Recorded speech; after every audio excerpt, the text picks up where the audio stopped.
When millionaire Richard Blackwood came home earlier than usual, he never expected to hear a cry of shock echoing through his own mansion. "My God, what is happening here?" he gasped, staring at the unbelievable scene before him. On the living room floor, his housekeeper Kesha was patiently guiding his 8-year-old son Tommy, a boy on the spectrum who often struggled with meltdowns, through gentle coordination exercises. She had his little hands moving in rhythm, teaching him breathing methods to calm his stress. "Mr. Blackwood," Kesha explained softly, standing and brushing her palms against her uniform. Tommy heard himself trying to climb the stairs. "I helped him settle down with relaxation techniques." Richard froze. For the first time in months, Tommy wasn't banging his head against the wall or crying uncontrollably. He was smiling faintly, calmer, moving more naturally than his father had ever seen. "Relaxation techniques?" Richard scoffed bitterly. "You're here to clean, not to play therapist." "Don't pretend you know better than the professionals." Kesha lowered her eyes respectfully. "Of course, sir." "It won't happen again." But Richard caught something strange in her expression. Not submission, but a quiet certainty, almost as if she carried knowledge he couldn't begin to understand. What Richard Blackwood didn't realize was that the woman he had just scolded held a master's degree in occupational therapy and over 15 years of experience working with children exactly like his son. Kesha had once run one of the most respected pediatric therapy centers in the region. But 2 years earlier, a bitter campaign of lawsuits and false accusations, led by jealous competitors, forced her to close her doors. Now, to support her family, she worked as a cleaner.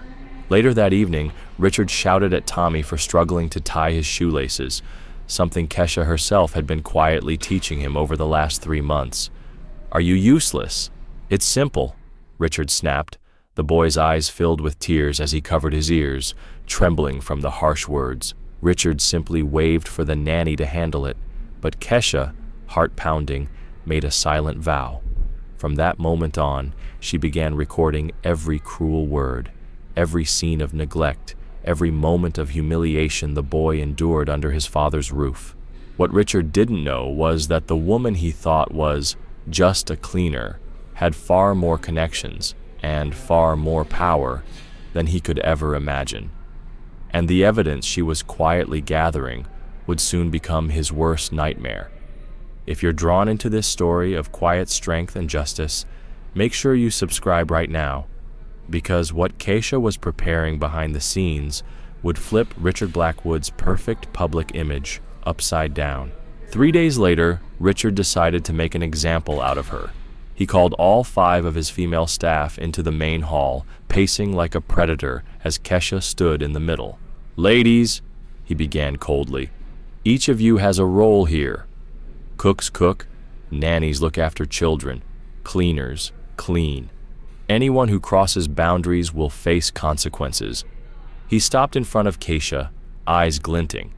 Then, in front of everyone, he announced her pay would be cut in half and she would be forced to work weekends, unpaid. To humiliate her further, he ordered cameras installed in every room to make sure no one dared teach his son anything again. The staff looked down, frightened. Kesha only nodded silently, but inside her resolve hardened, because Richard Blackwood had no idea who he was really dealing with. They hadn't just ruined her career. They had bribed inspectors, forged fake complaints from imaginary parents, and used powerful political connections to wipe out her reputation. For 18 exhausting months, Kesha fought a legal war that drained her savings, cost her the clinic she had built, and nearly broke her spirit. By the time she finally cleared her name, it no longer mattered. Her reputation was shattered, her money gone, and no hospital or center wanted to risk hiring someone branded controversial.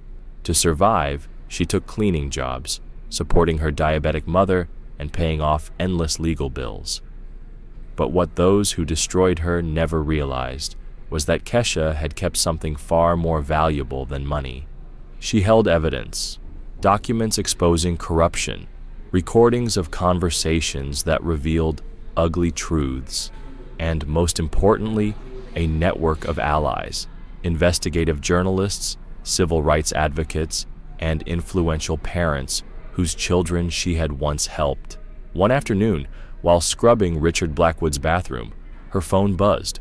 A message lit up her screen from Marcus Chun, an investigative journalist who had covered her downfall years earlier and never stopped digging. "Kesha, I got the files. Dr. Mills is under federal investigation for medical fraud. We need to meet. Urgently." That same night, as Richard yelled at his son for struggling during bath time, Kesha quietly adjusted the mini camera hidden in the playroom. She already had 47 videos of emotional neglect, some even crossing into psychological abuse. But then, she overheard Richard on the phone with his wife. "She's getting too close to Tommy," he muttered. "I'll have to get rid of her soon." Someone like her could give the boy the wrong ideas. Kesha's blood froze. There it was, proof that Richard wasn't just careless. He was deliberate, cruel, and openly prejudiced. She saved the recording with a bitter smile. Richard Blackwood had just made the biggest mistake of his life, underestimating a woman who had already survived a far deadlier conspiracy. Every insult, every threat, every calculated humiliation, she was documenting it all, and she knew exactly how to turn that mountain of evidence into public justice. At that point, Kesha was no longer just a housekeeper gathering proof. She had become a ticking time bomb. 3 weeks later, she finally met Marcus in a quiet downtown cafe. He slid a manila folder across the table. "Kesha," he said grimly, "Doctor, Jonathan Mills is now under FBI investigation, but what I discovered about Richard Blackwood will blow everything wide open." Inside the folder, documents revealed the truth. Richard wasn't just an investor in a rival clinic. He had funded the smear campaign that destroyed her. He had paid lawyers to fabricate accusations, bribed inspectors to fail her practice, and written internal emails declaring that he would never allow a black woman to lead the elite therapy market. Marcus leaned closer. "And there's more. Richard is planning to open a chain of therapy centers, using the very methods he stole from you. He documented everything, convinced you'd never be able to prove the ideas were yours." Kesha's chest tightened. For the first time in years, she felt the pieces locked together. She finally had the missing link to expose the conspiracy, but Marcus wasn't finished. "Richard is being considered for a seat on the National Council for Child Health. If he gets it, he'll control how resources for autistic children are allocated across the country." Meanwhile, back in the mansion, Richard doubled down on his cruelty. He began timing how long it took Kesha to clean each room, calling her inefficient in front of the entire staff. Even worse, he used his own son as a weapon. "Tommy," Richard ordered one night at dinner, "tell Kesha that people like her don't understand special children like you." The boy, trembling and confused, repeated the cruel words. His eyes filled with tears, and when his father wasn't looking, he whispered to her, "I'm sorry." Kesha's heart broke, but her determination sharpened. These were the moments she recorded most carefully, not just Richard's cruelty, but the visible trauma it caused Tommy. And then, one evening, she stumbled upon Richard's home office, a locked room where he kept files about his medical investments. Inside that office, Kesha knew, might lie the final piece of the puzzle. During one of her routine cleaning shifts, Kesha stumbled upon contracts that exposed something chilling. Richard Blackwood had been using privileged information about autism diagnoses to manipulate the stock market. While families struggled, he was quietly betting against companies developing affordable treatments, turning children's suffering into profit. With a mini camera disguised as a pen, Kesha captured hundreds of incriminating pages. Each photo confirmed the truth. Richard wasn't just arrogant, he was a predator, hiding behind respectability. But the most damning discovery came from a phone call she accidentally recorded. Richard's cold voice instructed his lawyer, "Burn everything connected to that woman. If her name shows up anywhere in our files, erase it like she never existed." That night, Kesha dialed Marcus. Her voice was steady, but her eyes burned with determination. "Do you want the story of the century? I have everything. Recordings of Richard admitting crimes, documents proving stock manipulation, racist emails ordering my destruction, and best of all, she allowed herself the faintest smile. Videos of him mistreating his own son. Proof that the same man profiting from children's struggles can't even care for his own child." Marcus froze. "Kesha, this is dynamite. When do you want it published?" "Next week," she replied, "at the charity gala, where Richard's getting that ridiculous Father of the Year award. Let's turn it into the night he'll never forget." While Richard slept soundly, convinced of his untouchable status, Kesha worked late into the night. She organized files, clipped recordings, and packaged years of pain into evidence that would shatter him in front of the very people who once applauded him. The Beverly Hills Hotel glittered with chandeliers as the city's elite gathered for the gala. Richard, immaculate in his tuxedo, smiled smugly for cameras, shaking hands and posing as the perfect philanthropist. "Ladies and gentlemen," the host announced, "before tonight's award, we have a special surprise." Channel 12. News has prepared a documentary about the importance of parental care. Richard smirked, already picturing his own praises flashing across the screen. The lights dimmed. The massive screen lit up, and Marcus Chun's voice filled the hall. This investigation reveals how a hidden network of medical corruption destroyed honest professionals for profit. But first, let's see how one of its architects treats his own son. The first clip showed Richard shouting, "Are you useless, Tommy? Normal children don't act this way." Gasps rippled through the audience. The boys' cries echoed in the grand ballroom, raw and heartbreaking. Richard shot to his feet, but Dr. Mills, seated beside him, grabbed his arm. "Sit down. Don't make it worse." But it did get worse, much worse. The documentary cut between Richard berating Tommy and audio recordings of his chilling orders. "Erase everything about her. If she shows up in our files, make it like she never existed." Whispers swelled into outrage. Guests turned in their seats. Richard's face went pale as he suddenly spotted her. Kesha. She was in the front row, elegantly dressed, her calm gaze locked on him like a verdict. "My God," Richard muttered, sweat running down his temples. How did she—" The film rolled on. Internal emails with Richard's own words, "I will never let her dominate this market.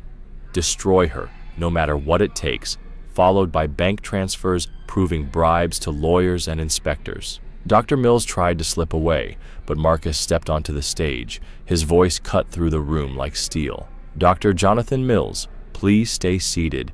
Federal agents have questions for you." At that cue, FBI officers who had entered unnoticed positioned themselves around the hall. The air was electric. The downfall of giants was about to begin. The trap had been set with surgical precision. The mayor, his face pale with disbelief, took the microphone. "In 20 years of public service," he declared, his voice trembling with anger, "I have never seen such hypocrisy and cruelty. Mr. Blackwood, the award you were meant to receive tonight will instead be dedicated to the woman you tried to destroy." Thunderous applause shook the hall as Kesha walked onto the stage. "My name is Kesha Williams," she began, holding up her diploma for everyone to see. "I am a doctor of occupational therapy with 15 years of experience treating children on the spectrum. 2 years ago, this man financed a conspiracy to destroy my clinic because he could not tolerate the success of a black woman in a field he wanted to control." Gasps echoed through the audience. "He called me a cleaner," Kesha continued, her voice steady. "But while he humiliated me, I was documenting how he mistreated his own son, the same child he used as a pretext to steal my methods and build his own clinics." Richard shot to his feet, his face flushed. "This is a setup. Lies." But Marcus Chun stepped forward, his voice sharp as a blade. "Mr. Blackwood, we have 47 videos of you mistreating Tommy. Dozens of recordings confessing to crimes, emails filled with prejudice. bank statements showing bribery, fraud, and market manipulation, all collected inside your own home. The hall fell into stunned silence as the evidence rolled across the screen. The fraud, the insider trading, the sabotage of life-saving treatments. And then, the most devastating blow. Kesha revealed videos of Tommy's progress under her care, footage of him walking more confidently, speaking new words, even smiling. Transformations that had unfolded quietly in the very house where Richard once mocked her. The most ironic truth, Kesha said, her voice cutting through the air, is that while Richard was degrading me, his son was thriving under my guidance. Progress, he claimed, came from expensive specialists, when in reality, it came from a woman he called unqualified. FBI agents approached Richard. "You don't understand," he stammered. "I am Richard Blackwood. I fund half the hospitals in this city." Special Agent Rodriguez fixed him with a hard stare. "Exactly. And that's why this arrest matters." He held up his badge. "Richard Blackwood, you are under arrest for fraud, bribery, conspiracy, and systematic abuse of power." As handcuffs clicked around his wrists, Richard looked out over 400 stunned guests, pillars of high society who only hours earlier had praised him. Now, every eye in the room was filled with contempt. The last thing he saw before being dragged away was Kesha Williams, standing tall, receiving a standing ovation from the very medical elite who had once rejected her. She had turned every humiliation into fuel, every insult into strategy, and every injustice into perfect public justice. 6 months later, the skyline glittered with the reflection of a new sign.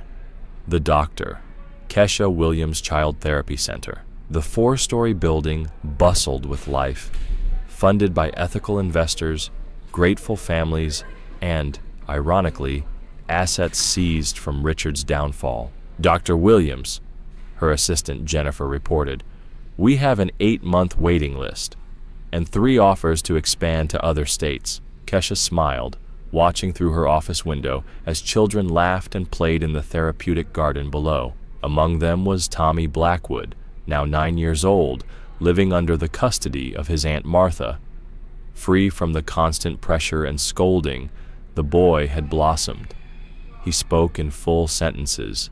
He smiled every day, and the walls no longer carried the sound of his head banging in despair. "Aunt Martha!" Tommy shouted joyfully, running down the hall with smooth coordination his father never believed possible. "Can I show Doctor? Kesha my drawing?" Martha nodded with tears in her eyes. Kesha knelt down as Tommy handed her a picture. It was a simple drawing, a house with a garden, a boy standing beside a woman in a white coat, both smiling under the sun. For Kesha, it wasn't just a picture. It was proof that no matter how hard someone tried to erase her, the truth, the progress, and the justice she fought for could never be destroyed.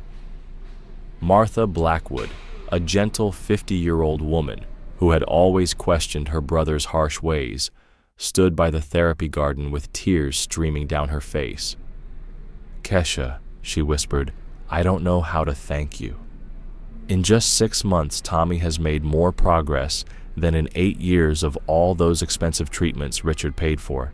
Meanwhile, far from the laughter of children, Richard Blackwood sat behind the cold walls of a federal penitentiary, sentenced to 12 years for fraud, market manipulation, and abuse. His empire had crumbled, his companies dissolved, his fortune seized, his name ruined so completely that even the most powerful lawyers in the city refused to take his appeal. Dr. Jonathan Mills, once the arrogant architect of medical conspiracy, now worked as a low-paid call center operator, stripped of his license, crushed under million-dollar fines. The entire web of corruption had collapsed. 17 professionals arrested, investigations launched in 5 states. And in the middle of it all stood Marcus Chun, whose relentless reporting earned him the Pulitzer Prize. In his acceptance speech, he said, "The story of Kesha Williams proves that true revenge is not about tearing down your enemy. It's about building something so strong, so undeniable, that their cruelty becomes irrelevant.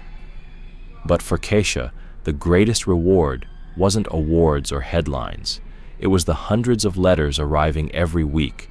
Parents from across the country wrote of children finally receiving real care, mothers who cried with relief as their kids spoke their first words, fathers who learned to love their children exactly as they were. One afternoon, Tommy tugged gently at her sleeve, interrupting a meeting. "Dr. Williams, can I ask you something?" "Of course, sweetheart." "Why didn't my daddy like me the way I am?" Keisha knelt down, looking into his eyes. She spoke carefully, her voice steady but warm. "Your father was very sick, Tommy. Not in his body, but in his heart. He didn't know how to love people who were different from him. That was his weakness, not yours." Not long after, Harvard University called. They offered her a professorship, along with a state-of-the-art research lab to develop new therapies. "Dr. Williams," the dean said over the phone, "your story has inspired a generation of medical students. We want you to train the therapists of the future." But the call that shook her the most didn't come from Harvard. It came from Martha Blackwood. "Keisha," Martha's voice cracked over the line, "I need to tell you something. Richard confessed to me during my last visit to the prison. He admitted you were the best therapist Tommy ever had. He said he knew it from the very beginning, but his pride and his prejudice were stronger than his love for his own son." Keisha was silent for a moment. "And what did you say?" Martha exhaled heavily. "I told him the truth. I told him it was far too late for regrets. Thanks to her courage and determination, Tommy finally had the chance at happiness his father never gave him." A few weeks later, at the grand opening of her 5th clinic, Keisha received an honor she never expected. The mayor stepped up to the podium and announced that the street where her main center stood would be renamed Dr. Keisha Williams Avenue, a tribute to a woman who had turned injustice into hope and humiliation into healing. The hall erupted in applause as Keisha took the stage. Doctors who had once dismissed her, families whose children she had helped, journalists who had followed her journey, and right in the front row, Tommy, beaming beside his Aunt Martha. "2 years ago," Keisha began, her voice steady but charged with emotion, "a man tried to erase me.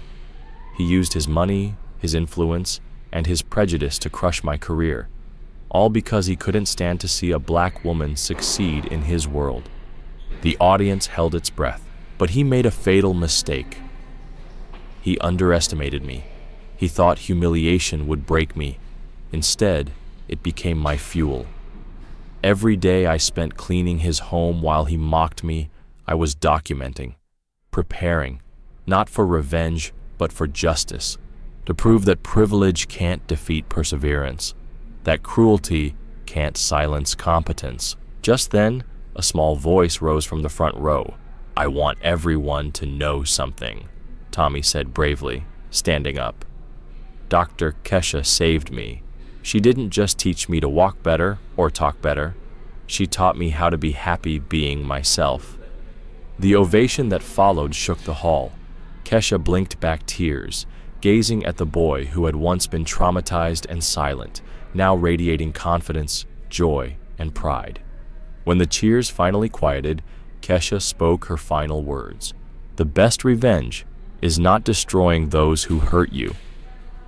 The best revenge is building something so great, so beautiful, and so undeniable that their cruelty becomes irrelevant. You prove that you were never what they said you were. You were always more than they could ever dream of being." That night, reviewing her plans to expand clinics into other countries, Keisha's phone buzzed with a new message. It was from Tommy. "Dr. Keisha, thank you for teaching me that being different is being special. When I grow up, I want to help kids the way you helped me." Keisha smiled, her heart full.